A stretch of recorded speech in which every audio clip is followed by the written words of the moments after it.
Sunday Bazar ఈ సంవత్సరానికి ఆఖరి ఆదివారం. ఇక్కడ అన్ని కలర్స్ అన్నీ ఇక్కడనే దొరుకుతాయి. వాళ్ళు సొంతంగా తయారు చేసి ప్యాకింగ్ చేశారు. చాలా బాగున్నాయి. మంచి మంచి కలర్స్ ఉన్నాయి. అమ్మాయిలకు కావాల్సిన ear rings, hair clips, hair bands అన్నీ దొరుకుతాయి.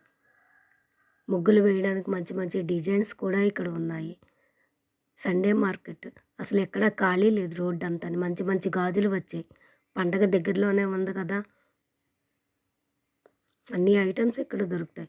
కిచెన్కి కావాల్సిన జంతికలు గొట్టాలని, చట్రాలు, గవ్వల పీటలు, అరిసెల పీటలు, అన్ని ఐటమ్స్ ఎక్కడికో వెళ్ళక్కర్లేదు, సండే మార్కెట్లో దొరుకుతాయి. తులసి మొక్క కావాలన్నా ఎక్కడో వెతుక్కొని అక్కర్లేదు. తులసి మొక్కలు ఇక్కడ దొరుకుతాయి. పువ్వులు, మంచి మంచి పువ్వులు అన్నీ సండే మార్కెట్లో దొరుకుతాయి. ఈ రోడ్డు అంతా చాలా హడావిడిగా ఉంది. మేము కొంచెం ఒక పక్కే చూసి వచ్చేసాం.